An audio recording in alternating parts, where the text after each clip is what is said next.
welcome back to my channel, and if you're new here I want to say thank you so much for stopping by. And I'm just going to show you a quick and easy way to use this with other eyeshadows that you have, and just so you can see how to work with this and you're not just having this and thinking, oh, I'm only going to use this. You know, you want to mix and play around with your eyeshadows. Anyway, this makeup tutorial came requested by Adraan.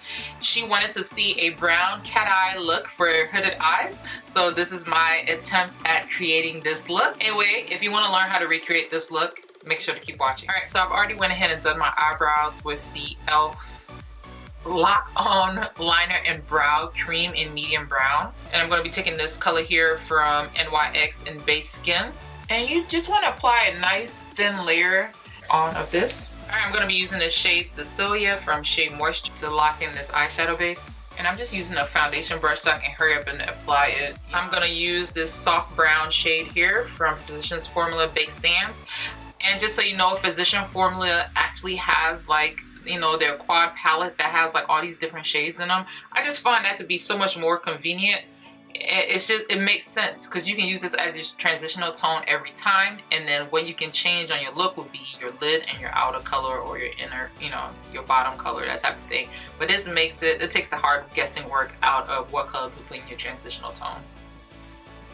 Alright, so I'm just going to start from there first, and you can pat it on and then work your way to buff it over. And this is the BH Cosmetics 12 brush. Now once you pat it on, once you staple it on, then you can move it on out this way to start buffing it in. I just want to make sure the colors cling before trying to blend them out and they end up looking all patchy. And I'm not trying to necessarily keep it up here. I'm just making sure it gets at least in the crease area. So if it goes over the lid, that's fine. But do not come past the corner of your eye. You don't want to start making your eyes look like they're drooping downward.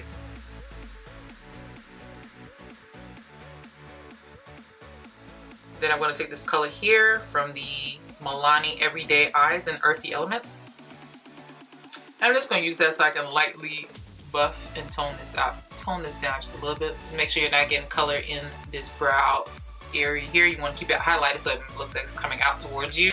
Back to that same Cecilia color. Alright, I'm just going to use this so I make sure I keep this color down, that I'm not bringing this dark color all the way up, because you only have but so much space. You need to leave a certain amount of space in between your eyes and your eyebrow. It shouldn't be too small of a space, and it shouldn't be too large of a space, you know what I mean? I'm going to use this pencil here.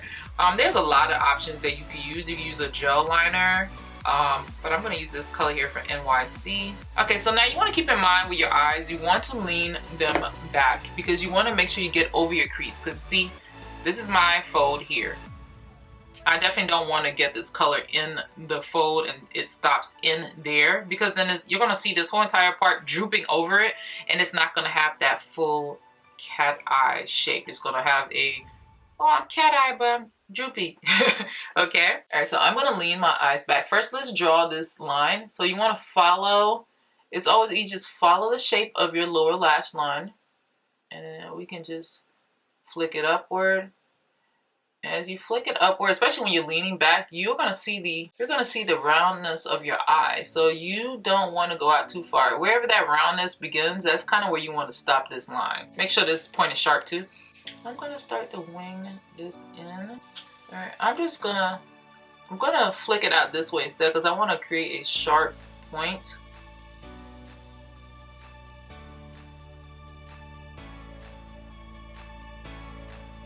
And then when you put your head down, I just literally just made it over my crease. So that's pretty much what you want to do, because you don't want this big hoop of whatever. And then if you feel like you want to flick this out more, you can always do that. I'm going to lean back. But we're not going to be touching eyebrow here, okay? And then let's just go ahead and just... Oopsie. I'm just trying something different. Why not? Like I said, it'll probably be easier to do this with a gel liner, but I definitely wanted to test this out here. Get a more small, precise brush. I'm going to be using this brush. I'm going to be taking this bronze color here, and I'm going to be applying this. And I think a precise brush will work a lot better in this. I'm gonna be using this dark brown color here from NYX, and this is from their All Natural palette. And just brush off that same brush. And just so you know, I depotted this right here. So yeah, because I wanted to be able to see everything I had, and I didn't want to have to worry about opening this palette and opening that palette. For me, I actually feel like it really did help see everything I have, so nothing was out of sight, out of mind. And I'm gonna use an even smaller brush, a lip brush, and so I can really like get up in here. Matter of fact, I'm just gonna take a little bit of my foundation here, and I'm gonna use that to clean up the line. So you just want a little bit, and use an angle brush. And like I said, you could have done a brown, but because of the type of look I was doing, I really didn't want to use a brown gel. I wanted the eyeshadow to have something to cling to. I have one pinky resting on my face. And you can just gently just tap that and blend out the edges. Alright, and then for the inner corner of the eye, I'm actually going to use this color right here. I just love that little color. I think it's so pretty. That'll probably like really pretty for like an everyday eyeshadow look. Let's go ahead and curl these bad boys. Use CoverGirl Supersizer. Okay, before I even start, because yeah, I gotta make this happen. Alright, and then I'm gonna be using these wispy eyelashes. I got these from the beauty store, along with my favorite glue, Sassy Eyelash Glue. Make sure you pull it off from the band and not from the hair.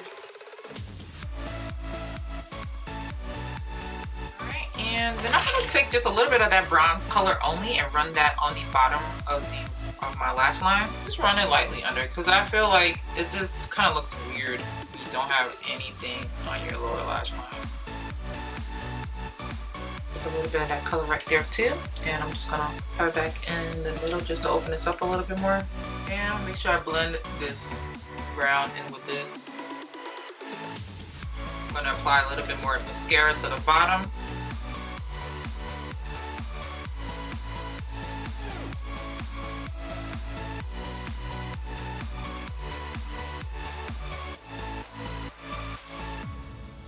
I just want to say thank you so much for watching this tutorial. I hope you found it useful. Anyway, if you like this video, definitely go ahead and make sure to give it a thumbs up so other people like you on YouTube can find my videos. And of course, don't forget to comment. Let me know what you thought of this look, or if there's other colors in this palette that you would love to see me to create a look with, so we can maximize and get the most out of our $10. And of course, don't forget to subscribe by clicking on this little image right here in the corner if you haven't already, so you can receive updates whenever I upload a new video. Anyway, thank you so much for watching, and I'll talk to y'all soon. Bye.